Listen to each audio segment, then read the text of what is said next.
Crecí en una casa metida en el bosque, no muy lejos de Seattle, lo suficientemente cerca de una carretera principal como para que pudieras escuchar el mundo si prestabas atención, pero lo suficientemente lejos como para que los árboles se sintieran vivos y observando.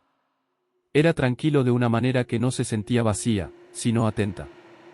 Nuestra casa estaba allí con el bosque presionando a su alrededor, como si lo hubieran colocado en medio de algo más antiguo. Vivía allí con mi papá, mi mamá y mi hermano mayor. Teníamos 3 perros, Blue, Daisy y Pete, así que la casa nunca estaba realmente quieta. Siempre había movimiento, siempre ruido, algo que te anclaba al hecho de que no estabas solo. Al menos, así fue al principio. Yo era pequeño, como de 5 años, cuando todo empezó. A esa edad, no sabía nada de fantasmas, ni de lo paranormal, ni nada de eso. No había alguna idea plantada en mi cabeza que me hiciera esperar que pasaran cosas. Lo que experimentaba, lo experimentaba sin contexto, solo como algo real. Y por un tiempo, fueron cosas pequeñas. Pequeños momentos que no tenían sentido, pero que eran fáciles de ignorar. Un tirón rápido en la parte de atrás de mi camisa cuando no había nadie. Movimiento en la esquina de mi ojo que desaparecía en el instante en que intentaba enfocarlo. El tipo de cosas que notas por un segundo, y luego olvidas, hasta que empiezan a pasar de nuevo. Y de nuevo. En ese momento, nada de eso tenía nombre. Era solo algo. Luego mi mamá falleció. Después de eso, la casa no se sentía igual. No de una manera que pudiera explicar en ese entonces, pero algo cambió. El silencio se sentía más pesado. Las noches se sentían más largas. Y las cosas pequeñas dejaron de ser pequeñas. Parecía peor por la noche. Todo no pasó de golpe, no de una manera dramática, pero lo suficiente como para que empezara a notar un patrón. La casa se asentaba en silencio, el tipo de silencio que te llena los oídos cuando todo lo demás se ha ido. Mi habitación siempre era el centro de todo. Ahí es donde se sentía más fuerte. Una noche, me desperté con el sonido de pasos. Eran lentos, deliberados, viniendo del lado izquierdo de mi cama. No en el pasillo, no en algún lugar distante, sino dentro de la habitación conmigo. No me moví. Ni siquiera respiré bien. Solo me cubrí con la manta y me quedé allí, tratando de desaparecer debajo de ella, usándola como una falsa sensación de protección. Entonces sucedió. Un rugido, fuerte y repentino, justo en mi oído. Lo suficientemente cerca como para que sintiera que lo que lo hizo estaba justo al lado de mi cara. No pensé. Solo corrí.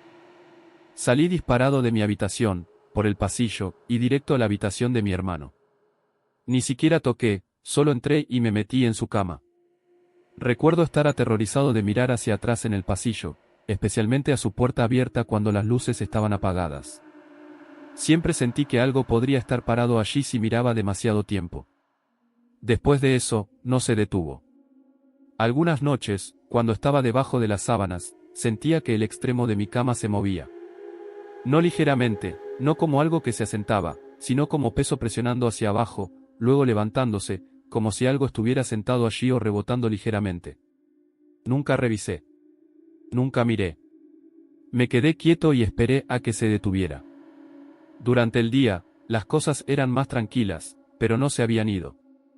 A veces escuchaba voces, provenientes de detrás de puertas cerradas cuando nadie más estaba en casa.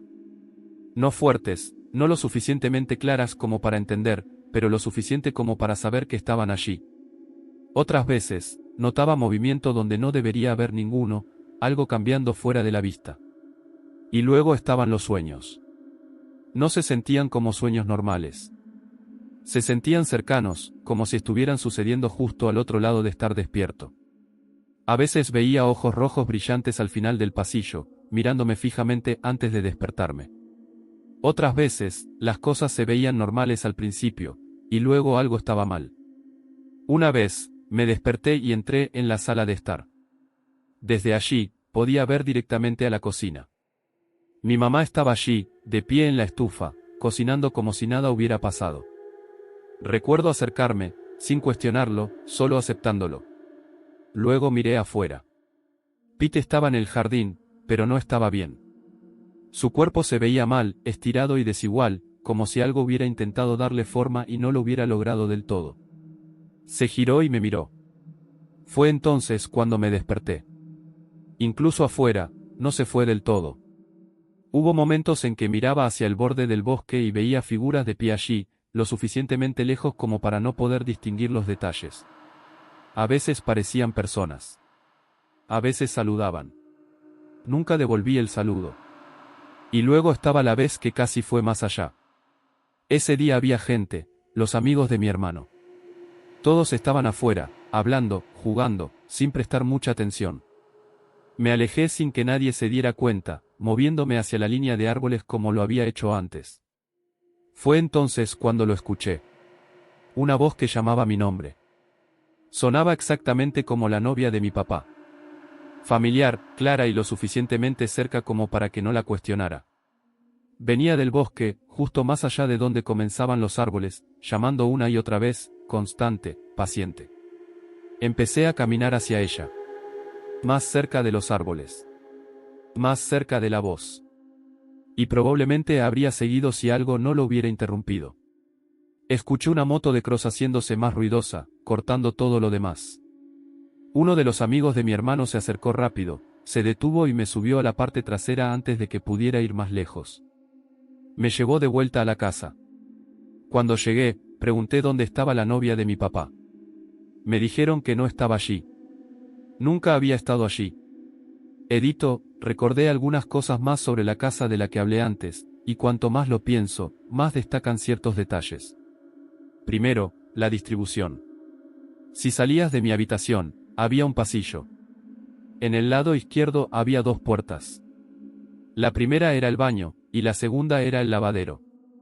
En el lado derecho estaba la habitación de mi hermano, y luego la habitación de mis padres más abajo. Al final de ese pasillo, en el lado izquierdo, estaba la puerta lateral que conducía al exterior.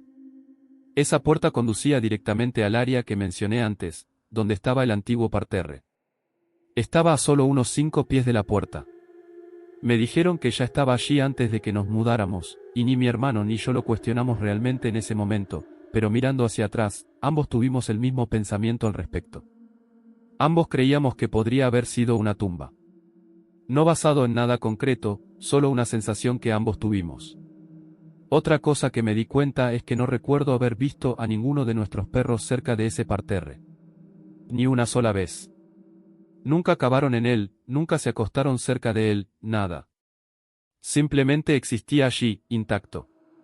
También estaba la escalera que mi papá había descubierto en ese mismo lado de la casa. Estaba hecha de lo que parecía piedra vieja o adoquín, que conducía al patio trasero, ya que la parte delantera de la casa estaba elevada. Nunca pensé mucho en eso en ese momento, pero ahora se siente extraño que algo así estuviera simplemente enterrado allí. Cuando pienso en todo junto, la distribución, la puerta lateral, el parterre, la escalera y el hecho de que la mayoría de las cosas que experimenté sucedieron alrededor de mi habitación y ese pasillo, todo se siente mucho más conectado de lo que me di cuenta de niño. Todavía estoy tratando de reconstruir lo que realmente estaba pasando versus lo que podría haber imaginado a esa edad, pero los detalles ya no se sienten aleatorios.